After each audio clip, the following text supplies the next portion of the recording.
Hello friends, welcome to V1 Tamil jobs. இந்த வீடியோவில் நம்ம பார்க்க போகிற ஜாப் நோட்டிஃபிகேஷன் என்னென்னு பார்த்தீங்கன்னா, நம்ம ஆவின் டிபார்ட்மெண்ட்டில் ஒரு சூப்பர் நோட்டிஃபிகேஷன் ஒன்று ரிலீஸ் பண்ணியிருக்காங்க. அதுக்கான ஃபுல் டீட்டெயில்ஸை தான் இந்த வீடியோவில் பார்க்க போகிறோம். வீடியோவை ஸ்கிப் பண்ணாமல் கடைசி வரையும் பாருங்கள். வாங்க வீடியோக்குள்ளே போகலாம். இந்த ஜாப்லாம் பார்த்தீங்கன்னா எல்லாமே கான்ட்ராக்ட் பேசிக்கில் தான் கொடுப்பாங்க. எல்லாமே high salary packages.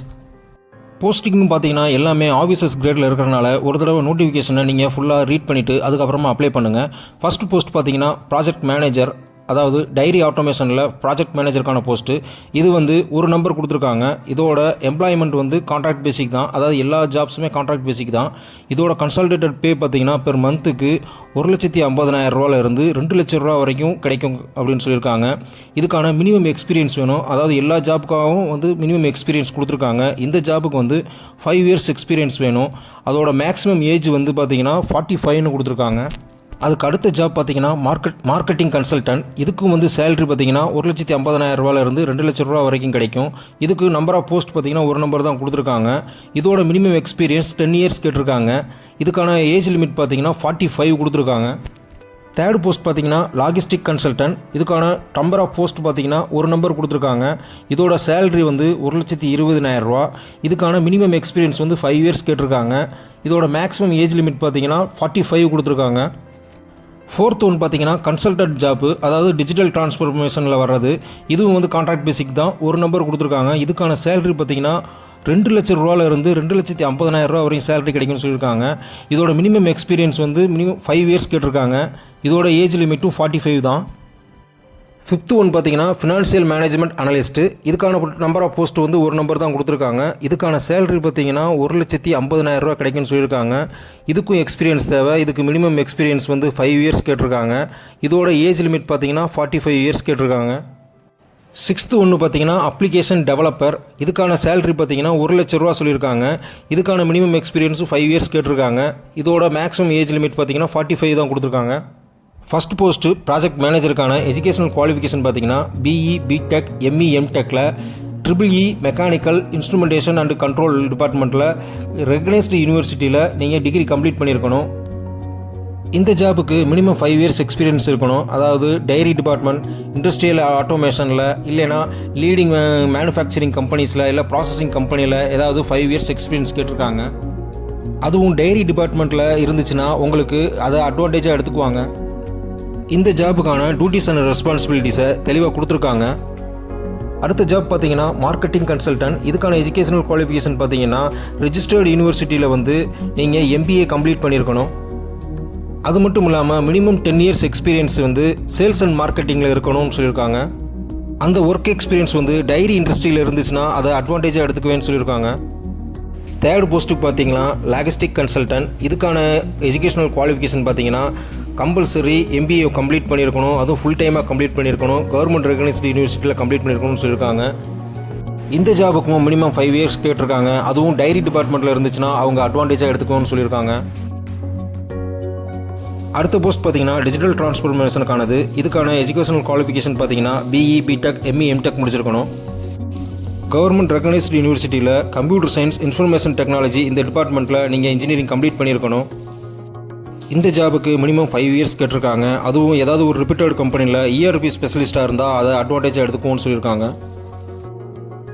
Fifth job பார்த்தீங்கன்னா ஃபினான்ஷியல் மேனேஜ்மெண்ட் அனலிஸ்ட்டு. இதுக்கான எஜுகேஷனல் குவாலிஃபிகேஷன் பார்த்தீங்கன்னா கவர்மெண்ட் ரெகனைஸ்டு யூனிவர்சிட்டியில் நீங்கள் MBA ஃபினான்ஸ் கம்ப்ளீட் பண்ணியிருக்கணும். அதுவும் ஃபுல் டைம் கோர்ஸாக தான் பண்ணியிருக்கணும்னு சொல்லியிருக்காங்க. சப்போஸ் நீங்கள் CA இல்லைனா CFAல ஃபைனல் எக்ஸாம் எழுதிக்கிட்டு இருந்தால் நீங்களும் இந்த ஜாபுக்கு அப்ளை பண்ணலாம்னு சொல்லியிருக்காங்க. இந்த ஜாபுக்கும் ஃபினான்ஷியல் மேனேஜ்மெண்ட்டில் 5 இயர்ஸ் எக்ஸ்பீரியன்ஸ் கேட்டிருக்காங்க. ஆடிட்டிங் எக்ஸ்பீரியன்ஸ் இருந்தால் அதை அட்வான்டேஜாக எடுத்துக்குவாங்க. அதுக்கு அடுத்த ஜாப் பார்த்தீங்கன்னா அப்ளிகேஷன் டெவலப்பர். இதுக்கான எஜுகேஷனல் குவாலிஃபிகேஷன் பார்த்தீங்கன்னா BE, BTech, ME, MTech முடிச்சிருக்கணும். அதுவும் கம்ப்யூட்டர் சயின்ஸ் இன்ஃபர்மேஷன் டெக்னாலஜியில் இன்ஜினியரிங் கம்ப்ளீட் பண்ணியிருக்கணும். ரெகனைஸ்டு யூனிவர்சிட்டி, அதாவது கவர்மெண்ட் ரெகனைஸ்டு யூனிவர்சிட்டியாக இருக்கணும்னு சொல்லியிருக்காங்க. இந்த ஜாபுக்கு ஏதாவது ரிப்பீட்டட் கம்பெனியில் நீங்கள் 5 இயர்ஸ் அப்ளிகேஷன் டெவலப்பராக ஒர்க் பண்ணியிருந்தால் அட்வான்டேஜாக எடுத்துக்குவாங்க. இந்த ஜாபுக்கான செலெக்ஷன் ப்ராசஸ் பார்த்தீங்கன்னா உங்களுடைய நாலேஜ், எக்ஸ்பீரியன்ஸ், ஸ்கில்ஸு இதுக்கு பூரா அவங்க வெயிட்டேஜ் ஆஃப் மார்க்ஸ் போடுவாங்க. அதாவது அவங்க கேட்குற குவாலிஃபிகேஷன் உங்கள்கிட்ட இருந்துச்சுன்னா 20% மார்க்கும், அதுக்கு மேலே இருந்துச்சுன்னா எக்ஸ்ட்ரா 5 மார்க்ஸும் கொடுப்பாங்க. அதே மாதிரி எக்ஸ்பீரியன்ஸில் அவங்க கேட்குற எக்ஸ்பீரியன்ஸ் இருந்துச்சுன்னா 30 மார்க்ஸும், அடிஷ்னலாக உங்களுக்கு ஏதாவது எக்ஸ்பீரியன்ஸ் இருந்துச்சுன்னா 10% மார்க்ஸும் இன்க்ரீஸ் பண்ணுவாங்க. அதே மாதிரி டைரி இண்டஸ்ட்ரியில் உங்களுக்கு எக்ஸ்பீரியன்ஸ் இருந்துச்சுன்னா அதுக்கு 10% மார்க் கொடுத்துருவாங்க. அடுத்ததாக உங்களுக்கு சின்ன ஸ்க்ரீன் டெஸ்ட் ஒன்று வைப்பாங்க. அதாவது written test with multiple choice கொஸ்டின்ஸோடு கொடுப்பாங்க. அது 15 மார்க்குக்கு இருக்கும். அதுக்கப்புறம் ஒரு சின்ன ஓரல் இன்டர்வியூ உங்களுக்கு வைப்பாங்க. அது ஒரு 10% மார்க் இருக்கும். டோட்டலாக 100 மார்க்ஸுக்கு 100%க்கும் உங்களை கால்குலேட் பண்ணுவாங்க. உங்களோட எக்ஸ்பீரியன்ஸு நாலேஜை பொறுத்து அதை டிவைட் பண்ணி கால்குலேட் பண்ணிடுவாங்க. இதில் பார்த்தீங்கன்னா ஸ்க்ரீன் டெஸ்ட்டும் ஓரல் இன்டர்வியூவும் வெறும் 25 மார்க்ஸ் தான். பேலன்ஸ் 75 மார்க்ஸ் வந்து உங்களுடைய எக்ஸ்பீரியன்ஸும் உங்களுடைய எஜுகேஷனல் குவாலிஃபிகேஷனை வச்சு தான் கால்குலேஷன் பண்ணுவாங்க. அடுத்து கன்செஷன் அண்ட் ரிலாக்ஸேஷன்ஸ் பார்த்தீங்கன்னா SC ST பீப்புளுக்கு 5 இயர்ஸும், BC MBC OC பீப்புளுக்கு 2 இயர்ஸும் கொடுக்குறாங்க. அதே மாதிரி எக்ஸ் சர்வீஸ் மேனுக்கும் 3 இயர்ஸ் ரிலாக்ஸேஷன் கொடுக்குறாங்க. அடுத்து டிஃப்ரெண்ட்லி ஏபிள்டு பர்சனுக்கு 10 இயர்ஸ் வரையும் ரிலாக்ஸேஷன் கொடுக்குறாங்க. அடுத்து பார்த்தீங்கன்னா இந்த எல்லா ஜாபுக்கும் நீங்கள் அப்ளிகேஷன் ஃபீஸ் பே பண்ணுற மாதிரி இருக்கும். அதாவது அதர் கேட்டகரியில் வர்ற பீப்புள்ஸ் வந்து 1000 ருபீஸும், SC ST கேட்டகரியில் வர்ற பீப்புளுக்கு 500 ருபீஸும் நீங்கள் பே பண்ணுற மாதிரி இருக்கும். நீங்கள் அப்ளிகேஷன்ஸ் ஃபீஸ் பே பண்ணுறதுக்கான அக்கௌண்ட்ஸ் டீட்டெயில்ஸை தெளிவாக கொடுத்துருக்காங்க. இந்த எல்லா ஃபீஸும் வந்து நான் ரீஃபண்டபுளில் தான். அதாவது ஒன்ஸ் நீங்கள் ஃபீஸ் பே பண்ணிட்டீங்கன்னா திருப்பி அது ரீஃபண்ட் பண்ண மாட்டாங்க. அடுத்து பார்த்தீங்கன்னா ஜென்ரல் கண்டிஷன்ஸ் கொடுத்துருக்காங்க.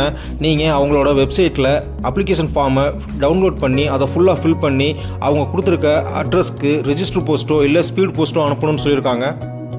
நீங்கள் அனுப்ப போகிற போஸ்ட்டில் அப்ளிகேஷன் ஃபார்ம் மட்டும் இல்லாமல் உங்களுடைய age group certificate, community certificate, educational certificate, experience certificate, application fees pay பண்ணதுக்கான ரெசிப்ட்டு, இது எல்லாத்தையும் ஒரு காப்பியை சென்ட் பண்ணணும்.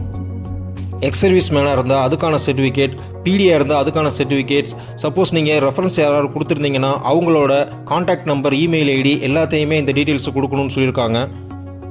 அது மட்டும் இல்லாமல் உங்களுக்கு எக்ஸ்ட்ரா கரிக்குலர் ஆக்டிவிட்டியில் ஏதாவது சர்டிஃபிகேட்ஸ் வச்சுருந்தா அதையும் சென்ட் பண்ணணும்னு சொல்லியிருக்காங்க. அடுத்து ஜென்ரல் கண்டிஷன்ஸில் முக்கியமான பாயிண்ட்ஸ் பார்த்தீங்கன்னா அப்ளை பண்ணுறவங்க கம்பல்சரி இந்தியன் சிட்டிசன்ஸாக தான் இருக்கணும்.